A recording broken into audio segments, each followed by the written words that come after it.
Mokolo malamu penza pe kimia na mabota na bino banso totondi bino botondi baninga ya Samuel 13 télévision boye malamu na manaka na bino à libre débat ya tongo ya lelo ya yambo breaking news otope d'information na beaucoup c'est prix Nobel ya pe Denis Mukwege auti kobimana silence na elisusu ako fistiger o ezali politique ya Félix Tshisekedi na mawe etali diplomatie na région ya ba pays de l'Est pona ye alobi koye ya ba force régionale wana ya EAC ezali penza malamu mingi te parce que ko favoriser déstabilisation ya Est République démocratique du Congo parce que étude de terrain déjà ici Salemi etikalika à déploiement ya force wana esengeli et ya déjà en terrain de plus en plus Félix Tshisekedi azali ko s'isoler na ba partenaire na ye après Jean-Marc Kaboun tour ya Franck Diongo ya ko fistiger politique na ye o muninga musoro baki azali danger et public au sommet de l'état mais pour na Franck Diongo alobi ko tikela Félix gestion ya mboka ezali ko zwa risque makasi esengeli ko kamata ba disposition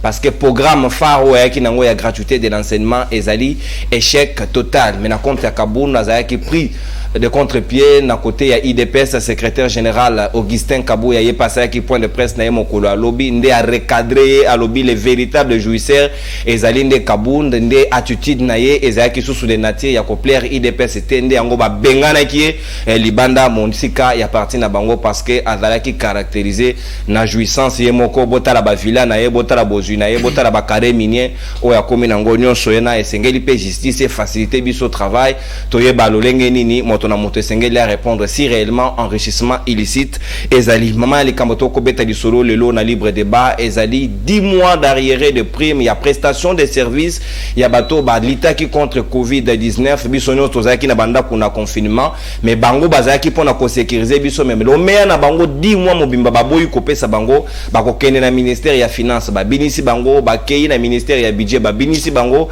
ba kei na ministère ya santé ba binisi bango ba kei tipa ya sama lokonde bako binisa bango bako yamba bango presque te bako saboter bango muyembe kuta lobina bango que situation wana ça isusu na niveau na yete esengeli bakendo kolela kaka pa ba konzi est-ce que bato ba servir mboka na tous les dangers ba on a ba risque bango bakamata ki esengelaki ko remercier bango na lolenge na ezali situation déplorable fort malheureusement et pe mokolo alelo to ko sala pe clin d'œil na bayi professeur ya ba université parce que apikin ezali ko désavouer ministre et enseignement supérieur pays universitaire balobi ba décréter mouvement à grève sèche na moment ya lelo parce que balobi ndeko moyindo nzanga azali ko tosa bango soki mokete azali na respect pa ba professeur TP ba ko senga que professeur des universités ndakoma ka ministre ya ici esengeli ko zwaka ba étudiante na ba licencié simple lokola moyindo nzangi kotia ye na tête ya ministère wana ba boyi e penza pe mituka na bango o esengeli ba pesa bango nanu ba pesa bango te ba invité ba ko talanga na ko lobaka bosolo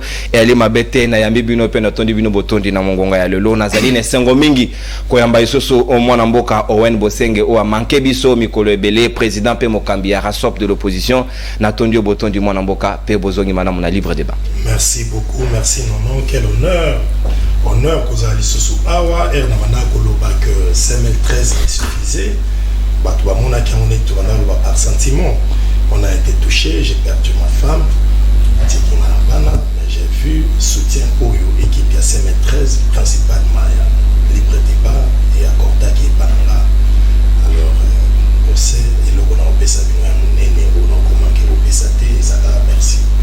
Et puis, on a remercié tous les amis à la partie politique. Il y a l'occasion pour nous de resserrer par rapport à la biso. Peu importe le clivage, peu importe l'opinion, la biso, le débat, tout ça là, le plateau. J'ai vu les amis à FDC, à UDP, ça par-ci par-là, bien que je sois de l'opposition. En tout cas, on est très reconnaissant pour je salue les téléspectateurs avec beaucoup de respect. Nous saluons les débatteurs du plateau. Merci bien, mon amboka. Owen Bosenge, Mokambi à rasop de l'opposition. Autant au manqué bas téléspectateurs parce que tout le temps, il y a un message. Non, Owen, Abi, 40 jours, on a coquité. Et Sengel Naye a respecté Barit Nabiso Africa et Koka qui outa déjà mon colo à mardi. N'a récupéré na Lombango à Salibiso honneur ya Kotik et Nabiso primaire. Tozalipe na secrétaire national en charge ya réforme, ya parti politique, ya union sacrée et sort maître Platini Mbadou à aller Nabiso Longo. Mon amboka na tondio botondi pe boyi malamu na libre débat. Merci ndeko nono na tondio botoni pe lokola na pesi pe mote na ba co-débatteur na biso tozana ba na plateau na spécifique ko boye malamu na ndeko la ngai Bosenge et puis na yebisi na ba téléspectateurs nyonso tout to resali ceux qui to sangani a weza ka poto réfléchir pour na mboka to apporter ba solution par rapport aux difficultés aux éco to sabiso na mboka Congo et ça Congo eza biso nyonso tout Congo eza opposition te Congo eza majorité te Congo eza biso nyonso tout toza réunis juste pour nous réfléchir comment faire avancer notre pays. Et je crois qu'autour de ce plateau, tu as la solution appropriée.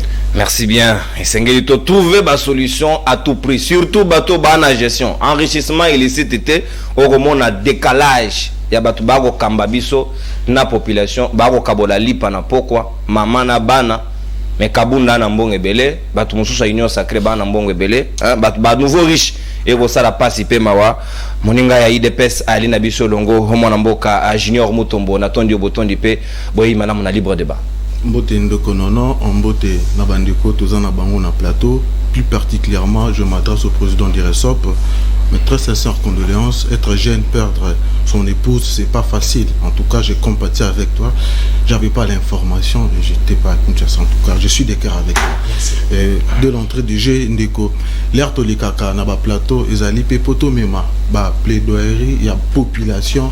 Peut être bazali censé résoudre le problème na bango basala yango ndeko non soko leki na 12e mori na petit boulevard libulu moko créa mawana yango nde posaka embouteillage na ko senga na mokambia ville na 2G à OVD bango nde baza censé résoudre le problème wana batala problème wana donc soko ke kuna sikoyo komona na kwa wana embouteillage ezali vraiment mais que donc ba meka ko résoudre le problème wana et awana koki kolekate to yebi biso nyon surtout bana na biso baleki na biso ba ko sala mo mekano ya l'état examen d'état o ezali ko sila lelo nyon so wana na effort et excellence to nima ba o azali ko la te tongo midi pourquoi pour na ko résoudre ba problème ya ba élève na ya balakisi kinongonga o azali ko bikana katanga Kobanda lundi de Konono a signé qui communiqué officiel eux allaient clôturer année scolaire depuis lundi le 18 à l'obité ponaye selon parcours il y a un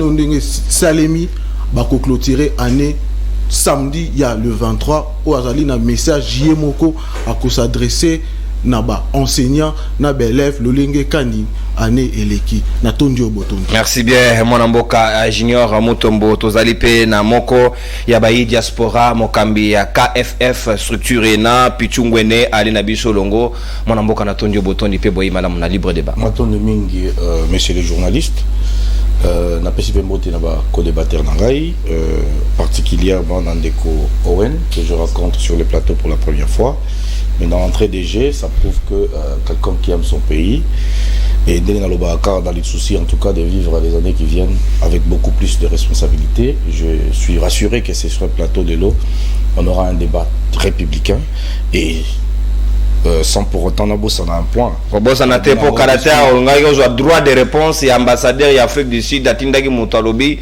Il y a voté qu'à passeport taloté et c'est ça c'est très bien parce que mais en même temps on reconnaître que botine nga bodio baninga Afrique du Sud ba ko certifié. Oui, mais les prix ya biloko nyon surtout encore ba documents nyon to zora na ambassade de l'étranger ba komaka yango na circulaire. Je vais vous passer en fait notre circulaire et ambassade où les prix du passeport est mentionné. Et donc, les Congolais qui nous suivent les lots doivent comprendre qu'aujourd'hui, s'il y a quelqu'un qui peut venir sur le plateau pour me contredire, qu'il est le bienvenu, avec des preuves bien palpables. Alors, là, c'était pas, en tout cas, biscuit nangai, Tezalaki Bongo et Yanuna Pessina Mutuna, il y a Papa Nabiso, non. Alors, l'interdiction, il y a stationnement, je voulais parler un peu de ça. Je pense que l'initiative, pour aller vite, il fallait à l'initiative, il y a monsieur général de la police, comment il s'appelle, il fallait à l'initiative naïe depuis Kala, il n'a pas pensé à ça.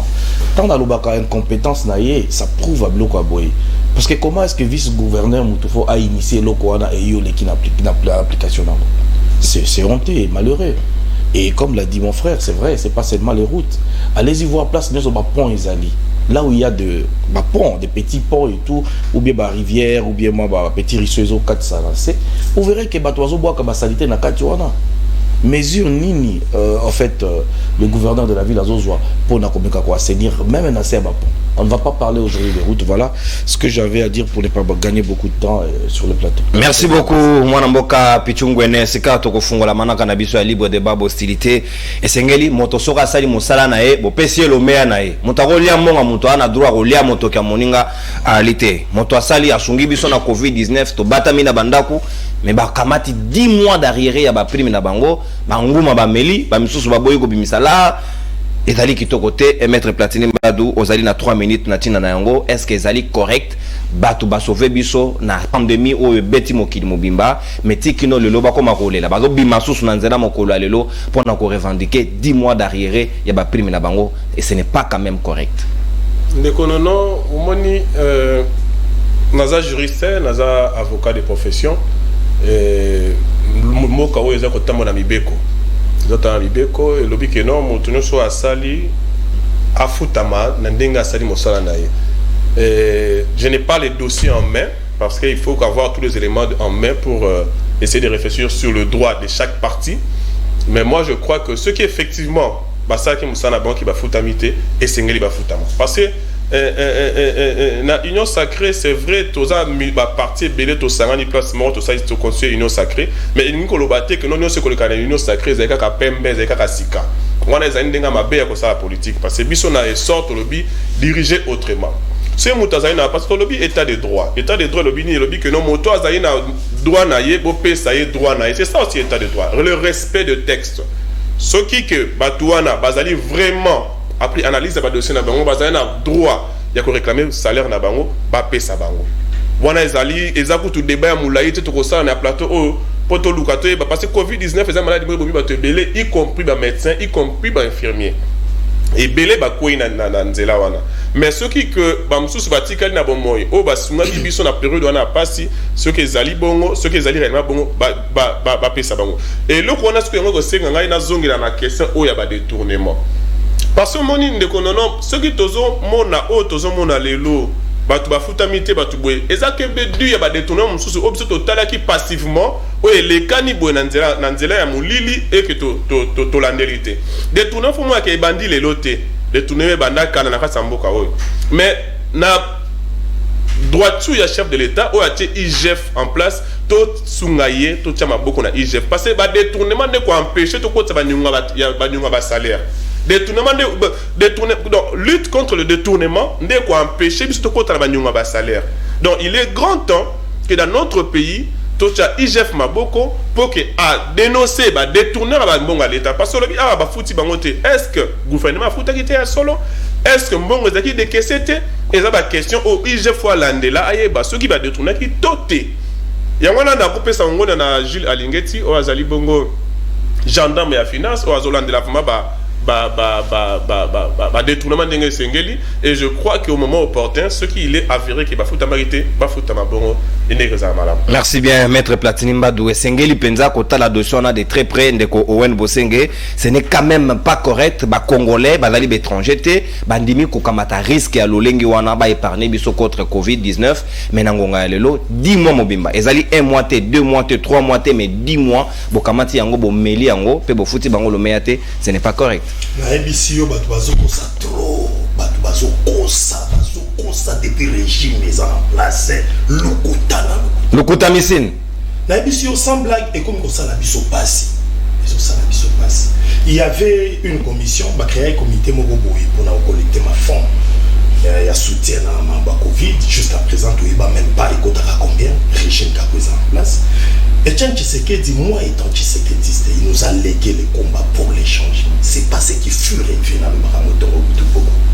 Les lutins sont jamais Kabunda, surtout qui n'a pas gagné le Bimakabo. Kabunda, mais tout ce qu'a dit Kabunda, le bango chaque jour.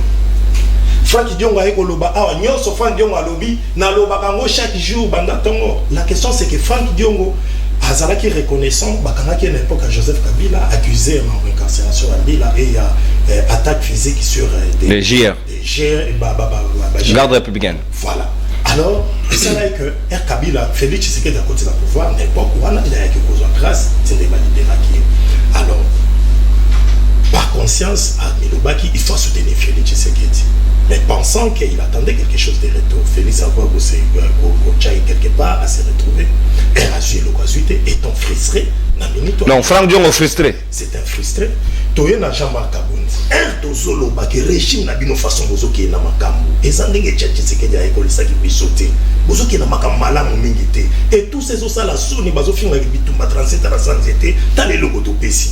Or, on a les vrais idéaux et Tshisekedi a pesaki. Toke nango, na bino, na Félix, tout. Vous êtes dans la distraction aiguë. Alors, et ça c'est la toza. On nous a traité de tous les mots, tout bon sort, Jean-Marc Kabounda en pleine législature. À quoi ici mandat comme sous au biso malgré tout ça batu auto bunda qui contre Joseph Kabila, mais ils ont qui procédure à malamouté à quoi sa majorité wana. Bon c'est pour l'intérêt du peuple. Pensant que ceux qui IDPS ou quand Félix Tshisekedi d'union sacrée et une majorité dans le parlement, il y a un intérêt à peuple. Mais après intérêt à peuple mon engagé, ils ont un intérêt politique, il y a quand Félix Tshisekedi ou les loups et résoudre le dans mon côté. On est heureux, c'est pourquoi j'avais dit tous ceux qui abandonnent Félix Tshisekedi, parce que notre souci maintenant, les phototiques à Félix Tshisekedi 2023, tout le cas, tout le ça va donner sous chance, tout le bateau sous toya, la chance sous va découper bazar la union sacrée. Parmi bango peut pas couper ça, une nouvelle touche totale à Moutouni encore apporter quelque chose. Parce qu'avec Félix Tshisekedi, beaucoup de ça, 850 mandats à bosser de l'autre côté. Bakaboun va comprendre les lots, parce que nous les soutenons, nous tenons sur le box à Félix, tu as à bras ouverts, parce que toi on a besoin, toi on a idéologie à Konu. Nous étions sur Yamouké, Yamounene, tu peux dire ça, Motomakasi, parce que Mbo Kanabiso a lire tous ok, on a l'oba qui n'a bino avant que tu kabunda employé mon danger. Tu l'oba que Félix au pouvoir, que tu peux sous mandat, ce serait un acte suicidaire pour le peuple à couper ses mandats. Les lobes de Kounos aux régions de Bisso, nous vous accueillons à bras ouverts. Jamais Kabunda lobby que non, il ne va pas être derrière quelqu'un, oui. Idéologie n'a pas besoin de moi, vous derrière quelqu'un, tu dois accompagner mon douté, mais tu vas débattre ensemble dans l'opposition, tu conjuguer les formes mutuellement, de toute façon, tu peux régime en place. Le problème n'a pas été dit, Makambo Tozomo n'a pas le goût, ou pas un régime, oyo, qui est il le bateau, ou pas au salam, Makamba Covid, Kakabangote, même à tout ça la PNMLS, et sous Mazaki Mangadobi, Bahibisinga Bahana arrière à 3 mois. Bato Covid na yoki awa isa 10 mois mobimba balakisinga ba document na moni yango na misu 10 mois ba kilomètres que azana na ba preuve té na moni qui s'est réservé est intellectuel mais il y a des machin journaliste sur les plateaux c'est ça déjà ta source d'information où il faut te fier là aussi ko à la plateau to me ka réfléchir c'est inacceptable dans un pays et pas yo ba constitution que réserve d'échange des aérovimba 4 milliards mais comprendre des incohérences, contrastes entre les 10 mois mobimba. Na réserve d'échange mati. C'est une honte. Nombre de ceux-là au Babundi na mamba Covid, oyo misusu ba sacrifier ba vie na bango. Ebi ke ba misusu ba kufi. Ba kufi, oui. Akamati malade ya kufi, mais mbongo ba futi ete. Mais ba sa ba héros, mais mbongo ba so futa bango te. Pendant que les autres sont dans la jouissance, heureusement, être dans la jouissance, pendant le bateau Zokosa. Mais c'est confirmé par eux-mêmes, bateau Union Sacrée. Franck Dion a confirmé, Yébeja Makabunda a confirmé. Ils sont dans la jouissance, c'est la distraction la plus aiguë. Dès le côté Zosenga, de l'Oyo, régime Oyo, un régime Oyo, qui vous sous sous tenté, mais démocratiquement, tout ça, 2023, et Koka, il faut régime à Félix, et parce qu'espoir est à sauter. Merci, mon amboka, Owen Bosenge, Félix Tshisekedi, à la société sous espoir. Oh, ngate, Owen nda lobby. Yo loba o ngai na lobby te. Ezali mwana mboka na pesi makanisi na ye Junior Mutombo. C'est vrai sous d'autres cieux, bato ba travailler na COVID-19, bazali ba euro, ba honorer bango na suka misala, ba présenter bango na public, ba laksi population tala tozaki na danger, bango nde ba épargner kibiso, mais Congo pourquoi a honorer ka ba euro na été. Merci Ndeko. Non pour na mutuna. Premièrement, je suis fier. Na musala bandeko na biso, les personnels de santé. Je cite le médecin, les infirmiers et les assistants. Eux ba accompagner car ba corps médical n'y surtout na ba risque bazwaki pendant que biso tozala ki na bandaku en quarantaine bango bazala ki ko bima pona ko sunga bae ba koyaki na mokono wana. En tout cas, moi personnellement, je suis de cœur avec vous. Boko ba na ko revendiquer ba droit na bino pour même na Bible ko mama mutakolia na moto kinaye. Donc ezali na moto ki na bango ba bimisaki ba sengeli ko retrouver ba droit na bango. Ndeko, je crois que maître Abouti ko expliquer en gros dans notre pays n'y a pas problème. Je ne cesse de le dire. Il faut l'air to koloba bazu mosolo na bango te. Oui. Bazu yango te pona nini. pe nani asengeli kopesa bango azali kopesa te mosolo wana ezali ba prime oyo efe uta na trésor public, c'est une parenthèse. Ezali mbongo oyo OMS et financé qui ba pays, c'est une parenthèse. Donc na makaniso wana nyonso surtout ne n'a pas réfléchir que bandeko balobi ezali 10 mois ba sali ba démarche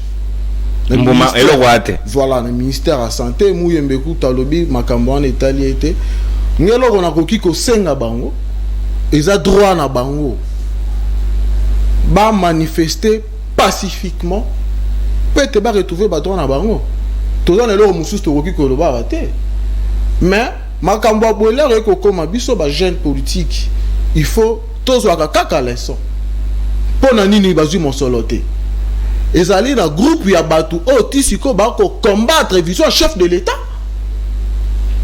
6 ezabongo mais justice il fait ça la musala na bango et de l'occasion je profite na ko senga na directeur chef de service ndeko alingeti pona ko tala un peu situation wana po to yebi makambu ya gestion ya mbongo wa covid to yebi ko banana ndeko eteni po tisiko ezali na ministre azali mbongani voilà traçabilité à mon solo ba kiza ndeko eteni azali ya UDPS na gestion mbongo wa covid dossier souka wapi donc justice il faut ça la musala na yango po biso to bunde l'état de droit to ko koba ko bunde l'état de droit oyo sali alia na motoki na ye bandeko basala ki musala oyo mingi kati na bango bazali susu na ba moite famille na bango basi na bango bazwa mosolo na bango po ezali droit na bango mais par rapport à ndeko Owen Kolobate président Félix a suscité espoir te ezali pas si je dirais faux ce que za la mutu oyo biso nyonso to ngape na ko senga na ye a continuer na ko ça la confiance na ko soutenir d'une manière ou d'une autre ezali Félix Tshisekedi Tshilombo pour salenini ndeko omoni koya yo tina soutenir jouisseur non mais what is a parenthèse en tout cas koya ko banda ko ça la débat ya jouissance makamundeko kabunda lobby ndeko Franck Dionga lobby il vient de le dire ce sont des frustrés est-ce que ndeko kabund malgré to communant nous na point wana te akoki koya ko lobela biso makambo lobby un menteur avéré le président de jouisseur de la République ba mati c'est cheval dans la lodge non ben tout to ko lobela mboka ezana makambo ebele o ba ko na biso bazana besoin ba yoka et non babiloko ya oh moi je dirais que ezanga tina te mais c'est trop bas en fait vraiment trop bas en tout cas to meka ko ça l'effort o lobi ndeko Félix a soutenir pas ça linini président azali ko ça là-bas est fort na ba réforme ndeko Franck Dionga lobby gratuité échec non mais il faut rêver debout lui Aouti n'est pas Moïse Katumbi. Il était ici. Pourquoi pas à Salah qui point de presse avant que de Lubumbashi. Un président d'un parti politique, un leader d'opinion, il y a quelque chose d'injonction. Et pas Moïse Katumbi. Azui le meilleur. Ce ok et pas Moïse Katumbi. Le colaye azali parmi bato babomi mboka oyo. Ba piyamboka oyo azana yango. Après sur ozonga ekolobela et no lingo bando critiquer la gratuité de l'enseignement. C'est faux. Merci beaucoup Monamboka Junior Mutombo. Ta d'antenne consommée autant 3 minutes na Monamboka ya KFF ndeko Pichu Gwene. Est-ce que nangonga ya lelo esengeli penza batu ya Covid bale la mbongo na bango? Est-ce que c'est correct dans un état qui se respecte oyo ezoko benga ma état de droit moto asali mosala na ye mbongo pe bimaki mais mbongo mona na te et kenda destination inconnue. Eza correctité. La mosolo nyonso. Biso ne tovandi awa. Ce qui tout ça là quelque part. Au salon mosala. Faut pas foutre yo. Est-ce que le juriste doit vous rappeler ça? Est-ce que je ne sais pas. Les avocats il faut rappeler le gouvernement. Monsieur le journaliste. Il y a qui passe et puis na compatir na bandeko. Parce que il y a ba misusu ba vivre histoire ya Covid oti. En plus bazo ko témoigner nga balobi ba condition basayeli musala yango te ata maya komela bando ko pesa bango te bazo kota na ba condition moko inhumaine mais basungi bango ba pesa bango lo meya na bango. Est-ce que vous avez vu que bazala qui na ba équipement nyonso te nécessaire o ya ko traiter même ba Covid. Histoire ya Covid ya kisa bani na hôtel Bellevue na Gombe. Tant bakangi ndeko moko alobi kaza na Covid, to la ba théâtre. Wa wangani na ya bi ba contact o kana ina ba. Non mais soyons sérieux. Mutu azala une partie à responsabilité na ye. Ozali ministre sunga secteur na yo santé. Ozala PNMLS. Mais docteur Mouye Makolo bateke ministère ya finance, ya budget boy ko futa bango. Na raison ni babo futa bango. Bazo reconnaître bango te. Est-ce qu'il y a aussi des listes fictives? Je vais pas aller là-bas. Est-ce que vous voyez que dans les mondes, maintenant il y a crise à Covid, ils ont un médecin, un salaire, il y a 3 à 4 fois dans le salaire, avec des primes de risques. Combien de médecins en Afrique du Sud qui nous ont laissés? Parce qu'il est allé soigner quelqu'un qui a la Covid. Et à combien contaminé, à perdre des bons moyens à Covid. À plus forte raison, c'est ses parents, ses femmes, ses filles mères, se sont donnés corps et âme. Comme Malabalabala. Il y a un moment là qui l'autre fois dans le dit que Covid n'a Congo comme qui comme. Mais gouverneur de la ville, par exemple, combien de jetons il y a au côté à Gombe accès? Mbongo basala qui budget. Je ne vois pas les rapports. Par exemple, combien va côté ça qui? Parce qu'ils ont vendu des cartes. Moi j'étais en ville. Pourquoi dans la ville à Gombe il y avait accès? Le minimum. Et en plus, ceux qui Mbongo a fait un fonctionnement à Covid et c'est qu'il va passer un rapport dans le gouverneur de la ville. Il y avait des fonds. Il y a quoi renforcer le pays sur le moment Covid. Même les Congolais qui vont faire là. Et ça qui Mbongo Boni font un équilibre. Soyons sérieux. Les colonels ou général de la police, il y a des policiers qui comment qui copent, ça les Mbongo. Mathieu Barrière. Les barrières on les compte combien dans caisse à l'État. Il faut nous dire aussi parce que donc bah on la barrière à Covid policier polymama a regretté ah Nzambe tata. Mais mon toi ça il montre la paix l'art. Vous savez, ça, en tout cas, il y a un mot qu'on va même pas dans niveau là. Parce que ma camionnette n'a pas commis anormal. Et donc il y a simple, batouba sali, corps médical. Bon foot bango, justement la bango, exacté. Mais ils ont décaissé 5 millions, autant de milliards. Mais décaissement pour la libération, il y a malonga exacté. Mais batou il y a santé. Moi j'ai toujours dit avant l'éducation de la santé. Mais c'est non. Ce qu'on bénit les lots typhoïdes, non, attends, vous avez un Covid à l'époque. On a un diplôme à l'université. Mais au côté les marotis, la santé d'abord, mes frères. On ne vit qu'une seule fois. La vie, même si elle est sacrée, même la déclaration des droits de l'homme et le biango. Mais tout le monde a qui a cache-né. Babomi moutouricolo cache-né. Namassas. Est-ce que vous pouvez imaginer un truc comme ça? Bon, on tue quelqu'un parce qu'elle a été cache-né. Brutalité policière, pardon. Et côté dans Mokao, l'icône, il y a histoire au Yokak, il y a Covid. Mais on a un ministre de la santé ou pas?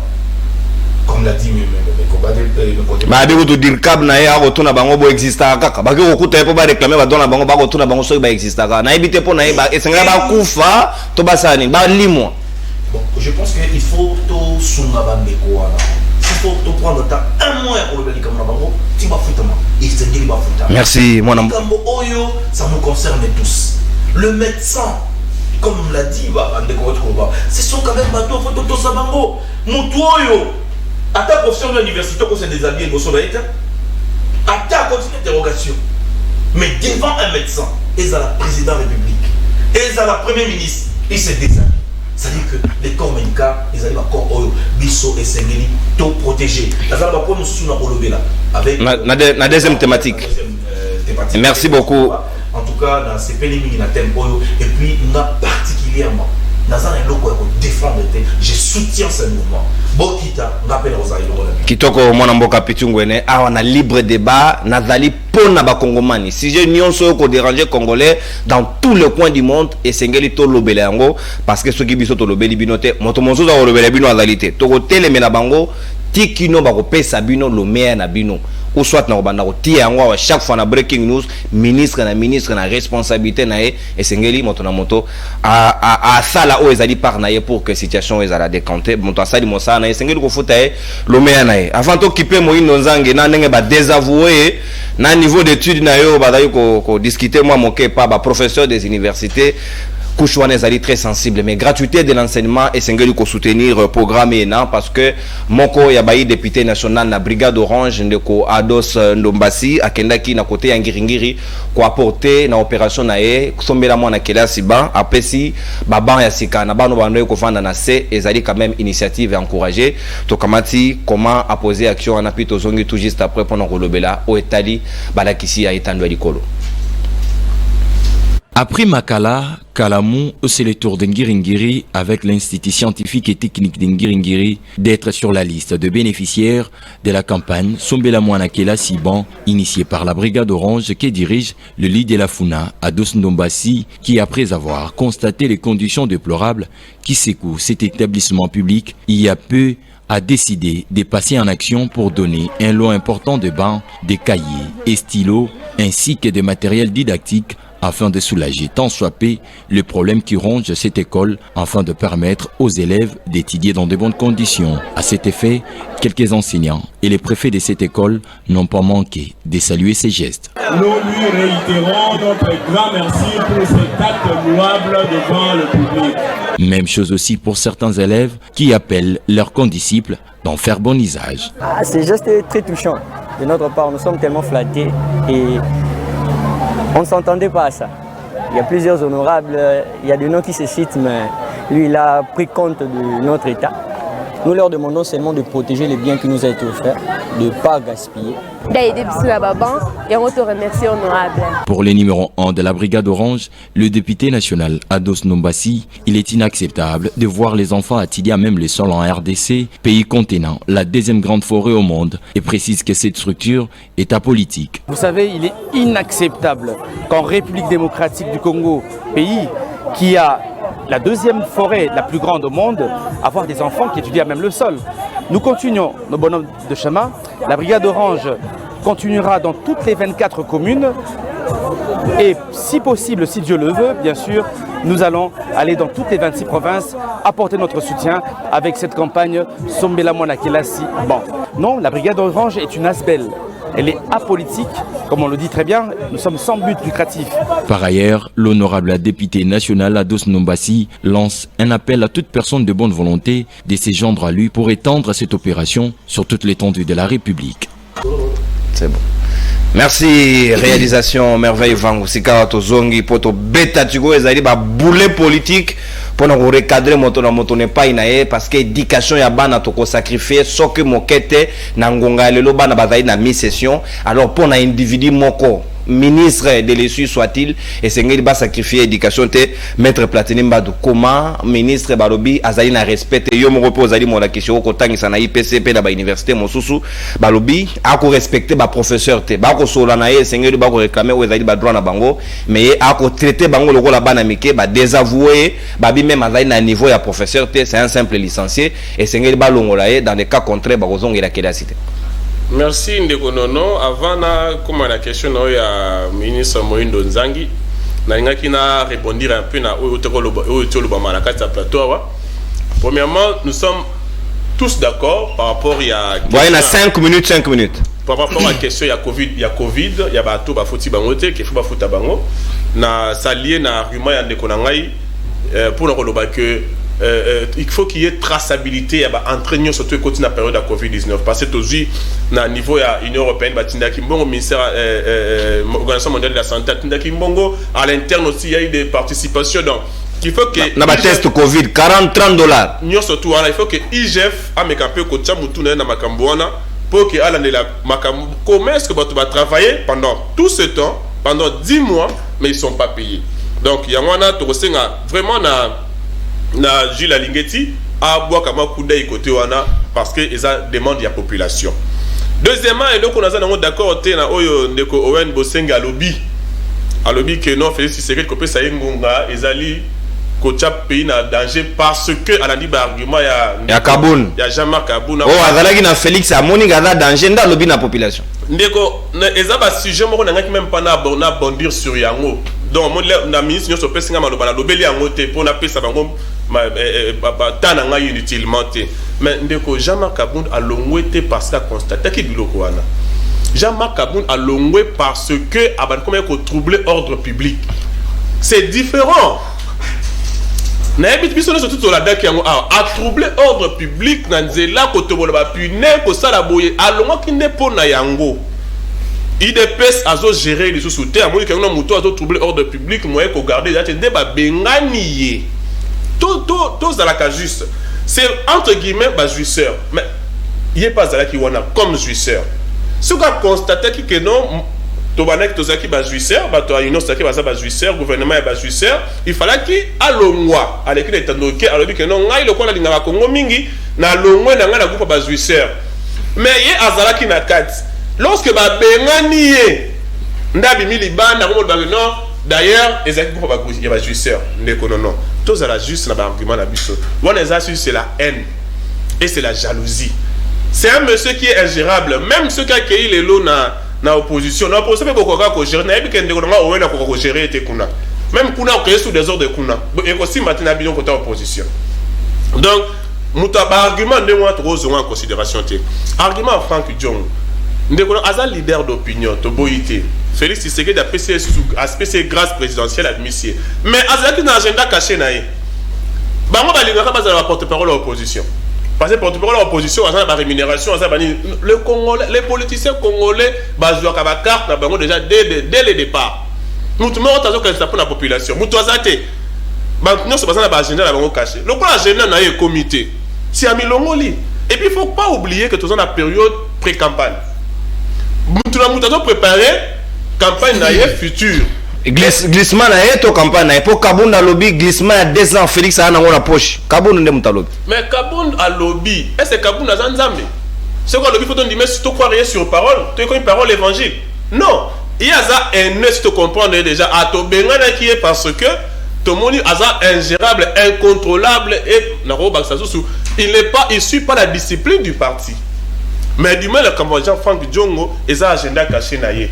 Et ça que non, à moins qu'agenda caché na comité peut-être mais période après campagne donc et ça normal au moins la Congo tout ça comment na ba policier comment na ba musicien ça qui sera longue orchestre mo ba fini président na ye pour ba tcheka mais yango to mo na ba politique o mutaza na nini a fini mo président na ye pour ba tcheka donc to qui peut bango te moto na moto azana vie na ye et puis ba coalition future. Donc, nous avons préparé la coalition à côté de la Félix Azuma grâce présidentielle. Si vous avez et ça, le calcul politique, c'est normal. Donc, quand on a Bouabès, mais Congolais, ils sont vigilants.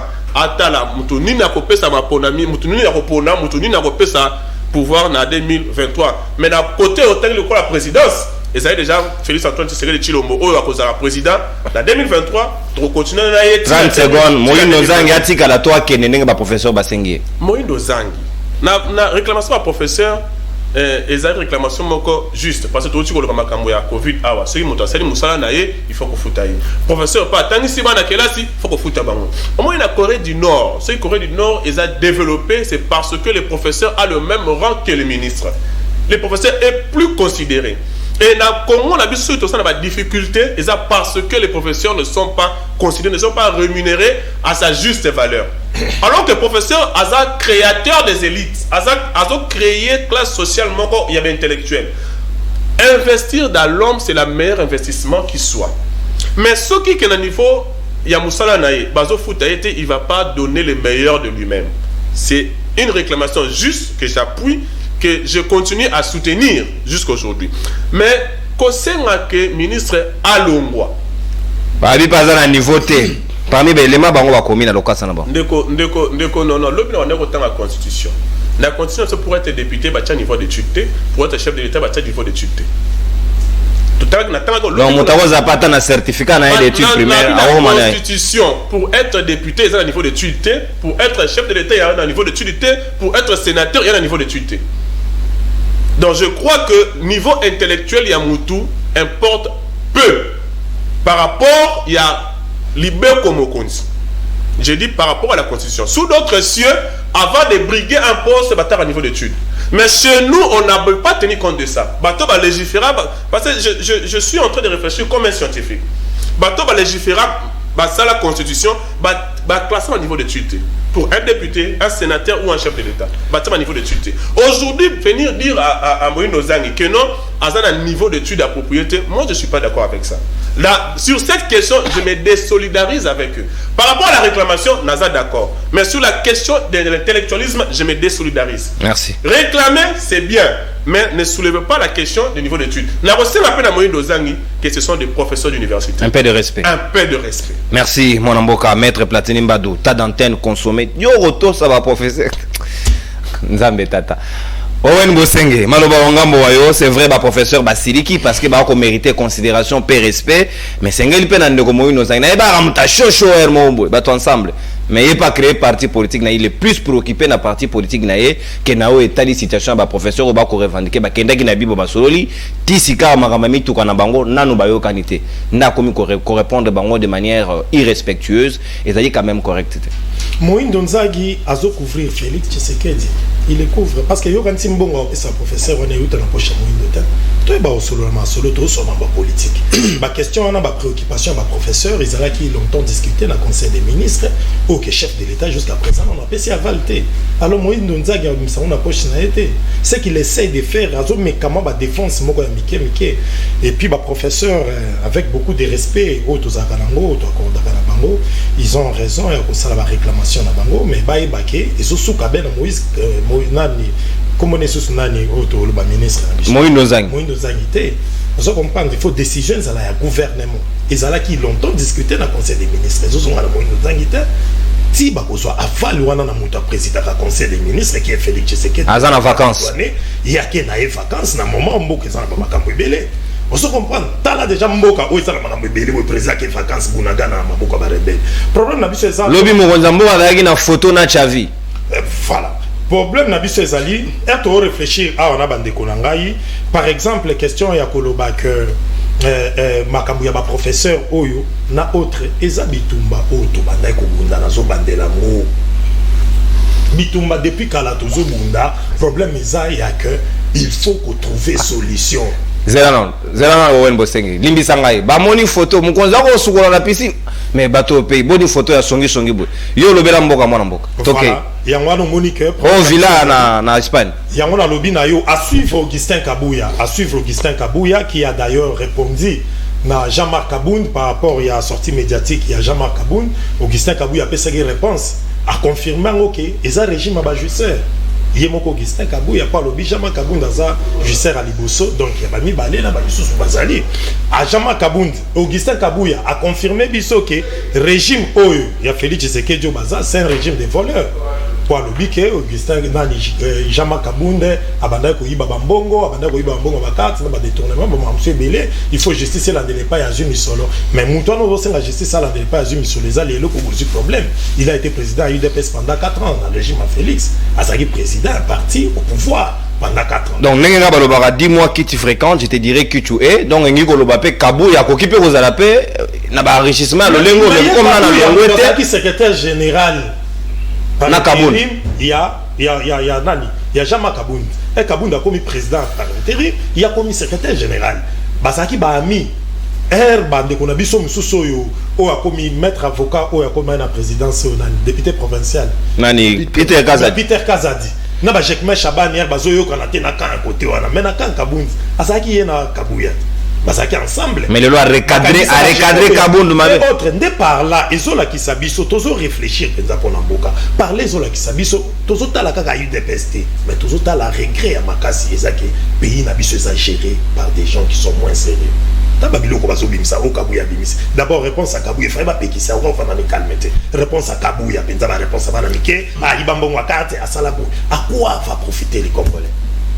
Problème n'a c'est à tout réfléchir sur ma question où il faut ça avancement, toi amélioration condition de vie à peuple. Ce qu'il faut répondre Kabouya, nani Jean-Marc Kaboun, il faut que Jean-Marc Kaboun par exemple à l'objet que boza ba justice. Félix Tshisekedi n'a aucune politique militaire pour résoudre le problème autour de la est pays na biso. Mais ça biso va réponse, il y a que Félix a la réponse. Tala ko sala boy. Déplace Nazolo Banayo avec Félix Tshisekedi au pouvoir, Nazolo Banabino na mawa nzambe c'est notre frère. On l'aime bien, moi, on n'a pas Etienne Tshisekedi. Mais Félix Tshisekedi au pouvoir, Mboka na biso toko plonger na émission na état moko. Donc deuxième mandat ba pesa récupérer et ko senga ta plus de 20 ans. Ba pesa deuxième mandat. Ba koki ko to pesa yete, ndé problème na biso ezana so senga na ba congolais même bande ko nanga mutombo waza awa, bande ko nanga ikoto maître Bazali, rejoignez-nous. Tous en a population, tout le paquet, peu importe comment muto aza président lelo, mais allez au Mbokezo ke malamuté. Mbokezo ke malamuté ndé ko nanga. Bana biso ba kuta Congo ndenge 2060 2070. Allez Mbokezo ke ndezo ke ne mabe. Augustin Kabouya, il a confirmé que na niveau na bango, bato bazana pouvoir, il y a encore d'autres voleurs oh il est jusqu'à présent azo dénoncé te quoi ozi ko ba ko longwa daloba. Ndega zo ba pona Kabouya a confirmé que chez eux il y a des justices botalanda ko ya Jama Kabound qui a été président et parti au pouvoir pendant 4 ans. Les longs azo dénoncé, ils sont nombreux. Na yemoko beto ko Augustin Kabouya a comme millionnaire. Le problème na biso ezali que Congo na biso tozo bunda de konanga to sala la politique pour na koluka kaka mbongo toliate. Omonia to ya ko sa misala bo. To esa musala tozo défendre peuple. Maintenant si ça bulobo ina zongi na parler na kuti mera kufi. Na bipe kozo akufi. Donc ngabo tuna lobawa na servir mboka ba ofutanga te. Mais ba pesi mbongo na Kabound atongi villa. Muta o servir ba commande ba pesi mbongo te ba pesa Kabound. Déplacer tozo lo. Il y a un sérieux problème et puis to kolonga ngo kaka ce qui to sali ba réflexion moko patriotique. Ba réflexion moko républicaine en sorte que toluka to changer situation au changement. Merci. Ndé loko tozo singa bande kona biso bato aka pouvoir les lo balaki si biso pona mambo moindo zangi ceux qui ba longolé place on est alingate c'est une affaire étrangère mais pour la professeur ba longwa na ba présomption de suffisance ya okanisa ke muto pose à la professeur ndoko ki ko diriger te ya moté. On comprend. Au cause à la professeur, mon tout sous peu pour comme professeur, c'est juste une question de volonté. Aux yeux disposés d'un ailleurs pour continuer aussi les à cause à licencier quoi que ce soit pour rejoindre les maîtres. Et sa question est que constitution d'abisso et l'obité que comme président de la République ou professeur ou ministre par exemple, il faut un professeur, non? Cause à la professeur, ils ont présomption de connaissances. Vraiment. Mais la qui cité que yonne mutoza maïe de kolekabatutu. En tout cas, dans le monde entier, mbimba na ebité sur la professeur va combien comme président de la République. Merci beaucoup. Le problème na biso ezali que Moïndo Zangi balandela e, mais nga na ebika que Moïndo Zangi problème na etalingate, c'est une affaire étrangère ya union sacrée, mais Moïndo Zangi yé azo meka ko défendre Félix Tshisekedi, mais makambo nyonso ba prof bobanga Félix c'était yende mutoza na problème na bino. Donc le problème c'est Félix Tshisekedi. Voilà. Merci mon amboka Owen Bosenge na nyonso utuko déballer tout à l'heure et sengeli vérité pe solo et bimaka na monoko pona ko permettre ba ikongomani ba tirer ba dividende na banalise na bino Junior Mutomba usika wana ebike Moïndo Nzangi ba boye ba désavoué ba lingi du sous-souté ba bié azali plus préoccupé na parti politique na yeke na situation ya ba professeur comment situation ya lolengo yo et ya kokoma en pleine année académique ce qui est bébé na ngonga lelo bana ba osuka. Merci Ndeko Nono pour la mutuna maimatali gestion ya ministère ici Ndeko Moïndo Zangi oyo lelo a lungwe ensemble à sali parti politique naie. Mais moi je crois que Ndeko Owen a kolobate a ko protéger président de la République, c'est faux. Ndeko Moïndo a ali ko sala musala naie na ba attribution naie sous l'impulsion. Non mais solo te président de la République nda kambaka conseil des ministres. Mais ministre na ministre azali na compétence na ba attribution na ye. L'air a ko kendaka ko solo la ka na ba professeur ya apicule to ya ipenda kendaka kuna. Est-ce que chef de l'État azalaka na ye longo? Non mais il représente l'État na cause la ministre ya titel. Ndeko ngala landi communiquer wana ce qui otangi yango na lingaki nazala na pasi. Loko le banda qui kosa le makala ba professeur ceux qui ba ko menoncer grève ezali kaka pona augmentation ya salaire pona barrière mais non nulle part na ba paragraphe ezawana bazali ko lela impayement na mboka il faut to yebaka na ba principe ya kokamba ezali o babengaka ba priorité na ba nécessité na situation où tozali ko bika ya insécurité na est-ce qu'il faut ba sombela le ba professeur mituka est-ce qu'il faut ba politique na ba ministre na président ba kende congé et la lipe question ba priorité ndeko na ngai na koyana na mutuna na yo pour moni photo a piscine na mutao sukola na koyana na mutuna na yo likambeza te ndeko uti koloba awa ki photo bongisa armée ezali priorité sikoyo pona biso toko bundana no balungola biso embargo peut-être to somba mandoki to poudre Rwanda mais lelo ba professeur d'université est-ce que bazali na kibomoto to bazali na conscience patriotique na ngonga oyo e bazali logé na plateau kolungwa plateau de professeur tu campus tu baza coup d'ailleurs na kata campus pour précision okoki ko tambola makolo bazali na barrière te ba majorer ma mbongo na bango mais bazali ko obligé ba pesa bango mituka bazala na mawa ba congolais bazala na mawa ba congolais na matali comportement ya muyindo zangi vis-à-vis ba professeur te azali ko manquer bango respect wana za ba grief faut ba souligner wana na kosa la commentaire te nde tozali awa mutu na mutu azali na éducation na ye na yebite lolenge kani muyindo zangi se comportaka na ba personnel scientifique wana. En tout cas, je préfère que réserver nous surtout dans mes matali comportement ya moindo zangi par rapport à ba professeur. Mais awa bango ba ko reprocher comportement na ye. Le lenge kani bango pe ba setenaka devant ministre. C'est aussi un problème. Biso to la ka ya yambo ya ko se victimiser. Mais le lenge kani na ba si journal ba kuta na ka ba professeur pour le no bande ko ba uti ko lo bango. Bango ba kanisa ka bango ne bazali banzambe. Le cause du titre wana scientifique que aux alliés au sommet non les colons zambé na c'est l'état et de que moyindo zangi l'air bakuta na ba commission na ba travail wana il représente l'état donc le professeur d'université ba sengeli peut en retour ko pesa ye respect au asengeli na yango par rapport ya ma ndeko uti koloba concernant Kabund la jouissance ndenge ndeko Augustin Kabouya, le secrétaire général qu'il faut à recadrer. Biso, tout ça, le problème. Nandeko, le voyouté. Oh. Oui. Nani les voyous. Oh, les menteurs de la République, les malfrats, les bandits. Nani. Jean-Marc Kabound. Ok. Je le dis ici. Et donc, Bengani c'est na parti, et ça là que à la radio na parti, convention démocratique et expliquer yango et les cas même na ba itandoike. Détournement à ba fond à ba carte, nga na pesa mbongo carte na récit awa. Na zo carte te ki. Atika le mouvement citoyen. Na ebisi yo suka ndeko wana le bandit. Yami balé ba reprocher yé. A comment que monnaie ba poste na ba ambition na parti neto ça la cava ba nomination mutu na mutu apesa ambition na ye peut être et là on a procédure pour la nommer ya comment que monnaie yango merci ndeko nono dingo comme déjà le ke pa na opeshe le meilleur ba pratique obiso to combattant to mona ki yango ne pa na yango to benga na ndako ya misaki rochité wana enfantillage bo mwana akoma ko troubler ordre public ya zalina nipo asa la justice na mboka oyo alinga zongi sebiso na eta voyu na tango Kabila oyo bazala ki soki ba fingi mama na yo zongi sa mama na yo mais non vu à comportement wana balungole na parti lelo a commis un discours haineux oyo zali atana impact mon côté endeko Kabunz alobi eloko asikate ndenge ndoka uti koloba ndeko wen eza makambo balobaka chaque jour ya lokuta.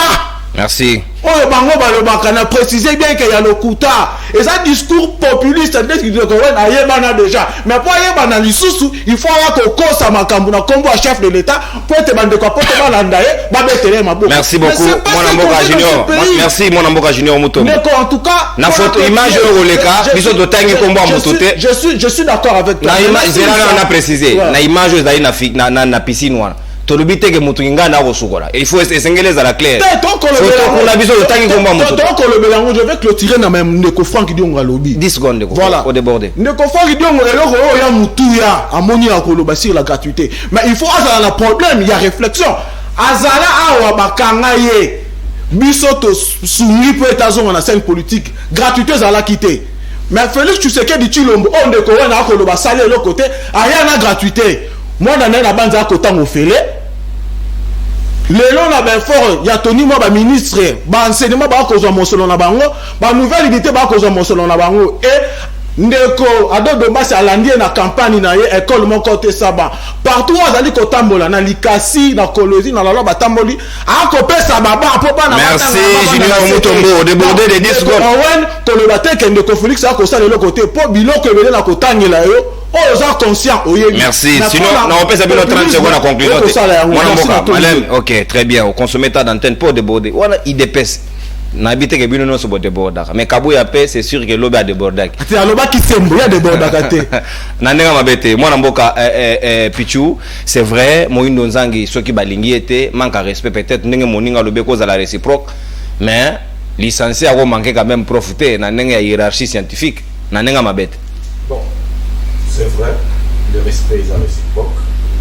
préséance aussi rejouer très bien et aussi de gens qui sont pas licenciés, mais la Katia va cabinet, la barreau, ils ont des licenciés.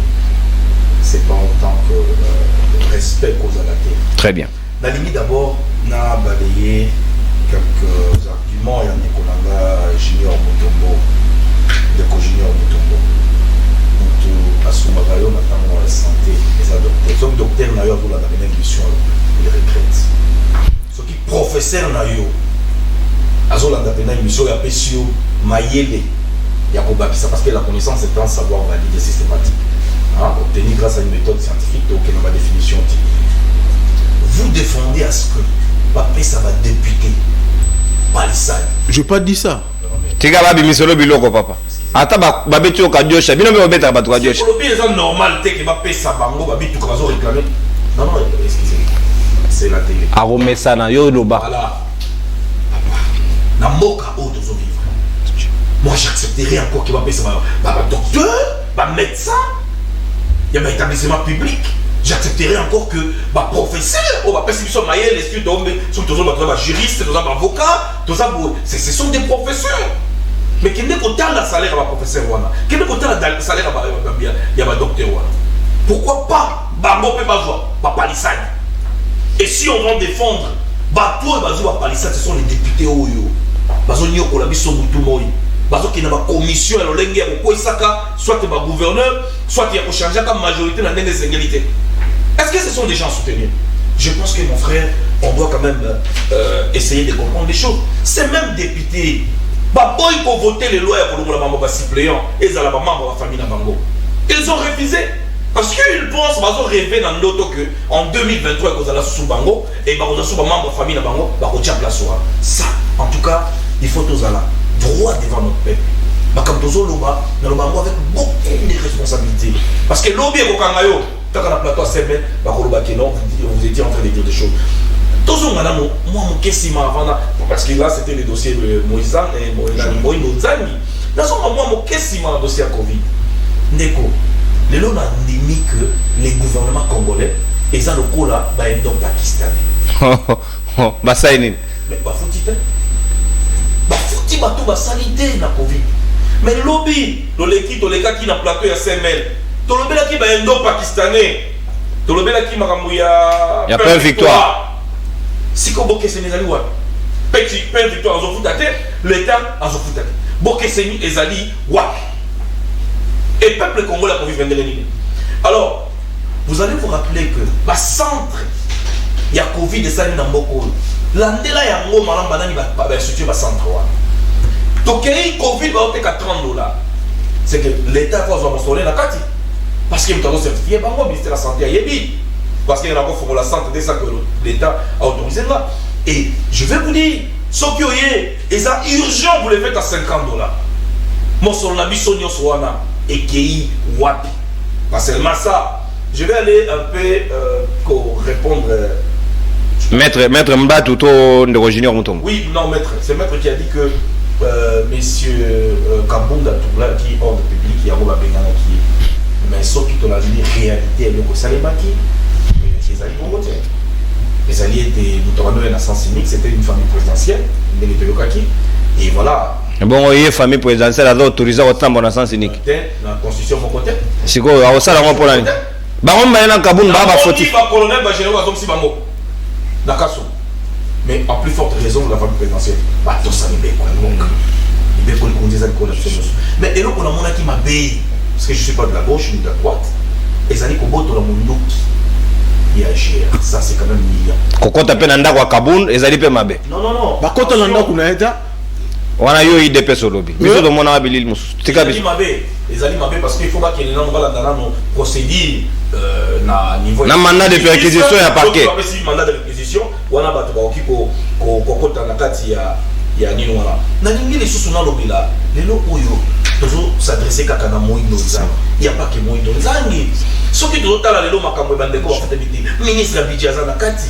Qui est le ministre du budget? Donc, il est sous la ministre de la Finance. Qu'est-ce qui se passe entre des ministères? Nani Oyo appelle ça ordre et paiement. Parce que mon solo est ali. Budget n'a pas besoin de mati.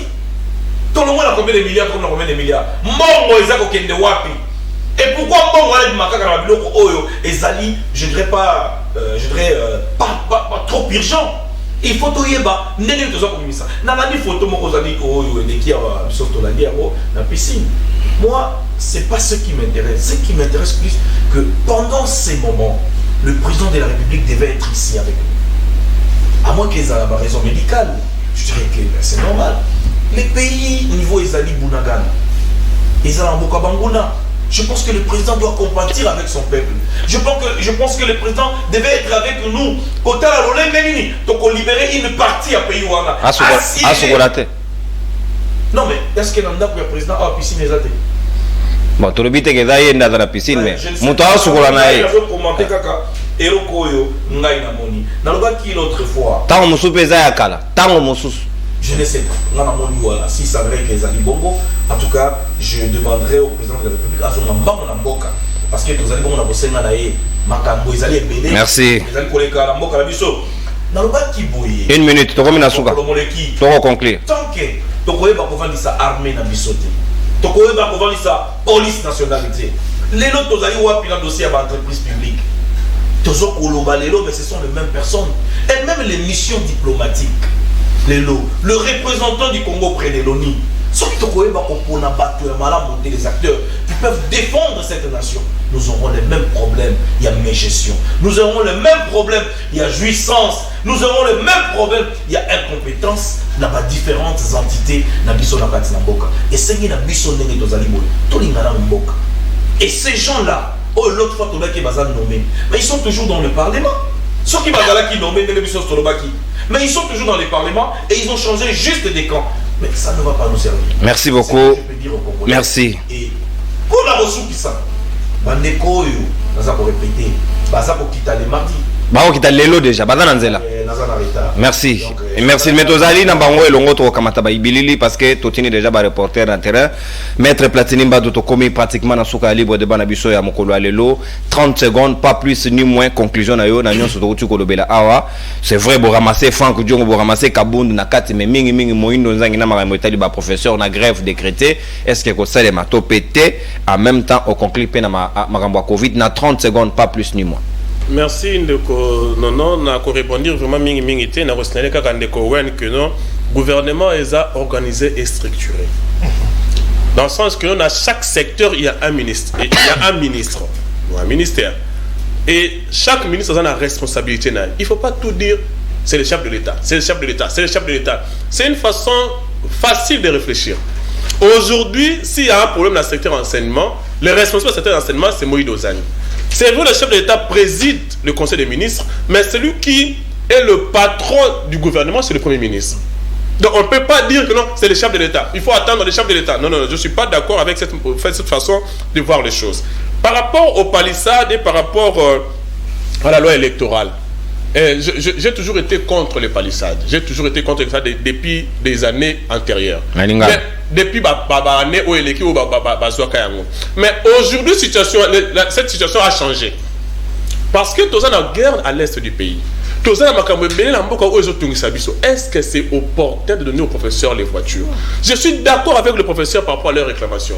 Je suis d'accord que les professeurs sont en train de former la jeunesse d'aujourd'hui. Si je suis là à Nazolo Balelo, c'est grâce à ce professeur-là. Et j'ai pris mon Dieu qui me donne la grâce qu'il a rejoindre Bango de l'autre côté. Mais du moins, dans un pays, il y a des priorités. Il y a des priorités, il faut respecter les priorités. Les palissades de Yaki avant.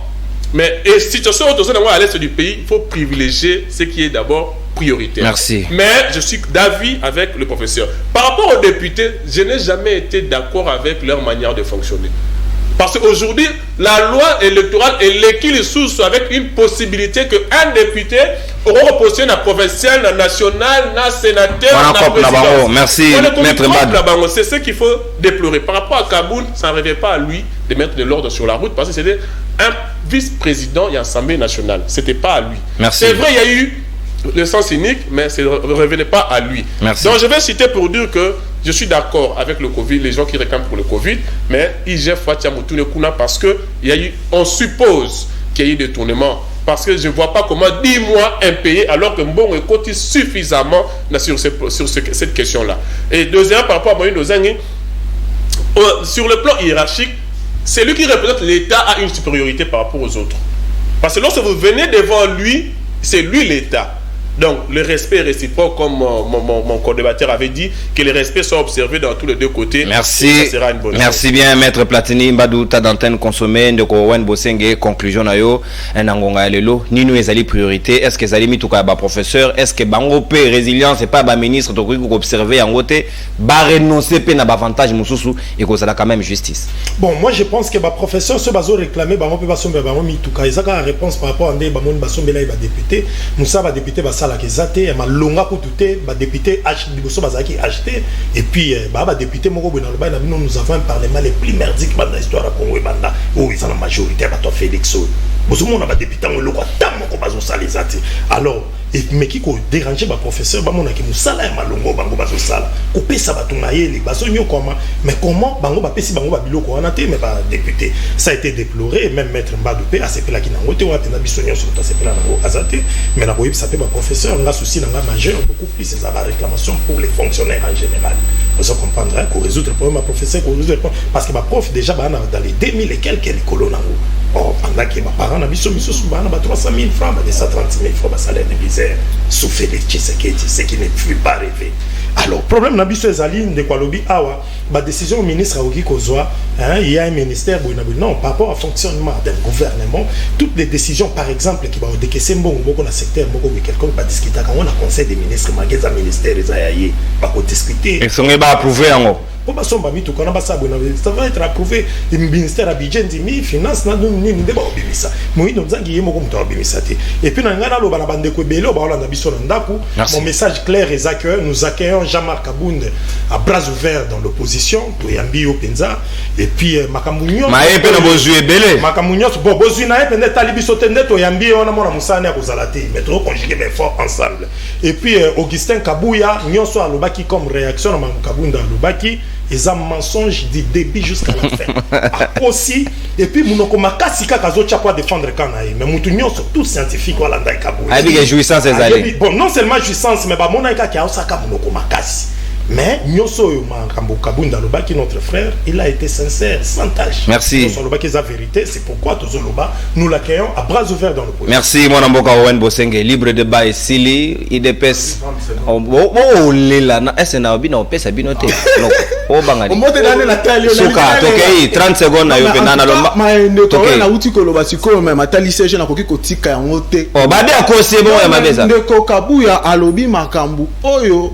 Ba bengana le na parti ndoko ngana na carte té mais na pesa mbongo carte na pesa ba cotisation na ngana so ka le réclamant ate pour zela na yebisa yo kasi ngonga sengeli te et loko za na ngonga na yango o seka na moto osake papa mazali na bomo justice musana ngoni ndeko Kabuya alobi besembo ndeko wen ba carte ngana na za na récit a on a zo carte té tilelo il faut aller yebisa biso mbongo wane ke wapi ya mi balé ba ambition na biso il faut acha ba combattant à monnaie ba poste on a sous ba conseiller de Kabuya kosi wapi et ko yebisa garde na ye azwa mundu ke pas JR est-ce que ne bon na carré minier et pas na carré minier on a ba on a chaque jour c'est un bandit c'est un voyou un enquêteur mais bisio azu ba information te presque musa na ngonini l'information à la portée de tout le monde. Avec la numérisation aujourd'hui, tu peux t'informer à la minute où tu veux, quand tu veux. Donc, Maïmande Kauti Koloba sur le corps médical, le médecin, Et si comme mon côté na maluba na ngai na lobi te ke ba pesa bango mbongo na bango tete ba déclarer ba droit na bango. Voilà mi tout capon na ba professeur de Kaouti Kolo bango j'avais énuméré ici. Ce n'est pas une priorité pour le Congo maintenant et le Congolais. On est allé ko seka ba Congolais kota la bango be professeur d'université de Kaouti Kolo bango bazoaka $2016. Nato du jour. Je na za na molakisi. Mon papa a couvert d'un professeur d'université, maman qui est dans Rosambo, on a eu bibilo quoi on a bien. Nazamo on a un professeur, je connais. Azora combien? Hein? Bazora $2016. Nato à 20, bako sabinoté. Merci. Bagria fo ba lobby. Toi nous vérifier. Vérifier ngo bako tambusa eza lokuta, bako senga ba pesa bango sous ba jeep. Mais d'autant plus que ba pick up apembe bazwa ti lelo. Wana ya kala kabila mutapesa kabila opesi bango. Toko pesa bango mais priorité na biso tout oyebi ezali est. Toi améliorer ba condition ba soda na biso na de guerre na ba. Merci beaucoup. Mais le chef de l'état où tu consales en de quand même na ko sala le côté améliorer ba capacité de guerre. Ba ça qui na 37 000 lelo ba komi ko za 167 000 francs. Merci. Moi na ba mapinga alobaka yango maleme ti ba ko koma na $500. Merci Junior Mutombo 30 secondes na yo consommer. Moi na mboka pichu na mono ko agité na ko pesa 30 secondes na yo libre de be komi na suka. Mais ouais, mais en même temps villa auto moni pas Kaboun. Pas militaire mais dessus non mototé. Bon, jouissance là je suis d'accord, il est pas à la qui n'a pas de jouissance mais John Numbi peut être bola va piner à mutuka présidence. Donc voilà, je pense qu'il est bien. N'importe ni. Quand n'importe nabiso. N'importe à Félix. On doit chercher l'information. Ah Luca. Voilà. Déjà l'informé. Bon, Nazo remercier kaka ministre Moko. Ouais, Zobunda malgré la pression il y a ba ministre Mosusu. Na ba député mususu na membre mususu ya gouvernement ba tia bande na fonction publique en tout cas ministre Eliaou na zo mona musala zo bunda pona ba liste fictif oyo les à chaque fois ils ya azo que de vérifier ko contrôler et côté na en tout cas musala zo ko salima malamu alors ngai na kanisa ke Moïse Moindo Nzangi excusez moto akivu na kanisa ke azala révolutionnaire c'est long parce que na bande ko na propos na yi avant comme ministre Sika Zali. Mais après, tout le monde a une ambition et il a désavoué na est kuna bandeko ya est balobi pichu yebisa ndeko mo bandeko bakolanda na mission to tindaki Moïse Moindo Nzangi ezali oyo azali ko sala telelo alors bandeko pona ko sukisa na ko bakaka ke ba oyo bazo continuer ko gérer go pass ba yebisa biso to komi wapi est-ce que nyongo wana esilité et puis bandeko pe baza ko gérer ba péage bongo ba péage ezali ko kende wapi peuple congolais azoluka bongo on cherche l'argent de partout en tout cas je remercie mes co-débatteurs une fois de plus et encore le mission Semel qui est très suivi libre débat mon cher mais attends ça libre débat pardon on travaille na Félix au Manoka Fouter rien maman la biso akazaï baba c'est bango tu bakotia merci pour rien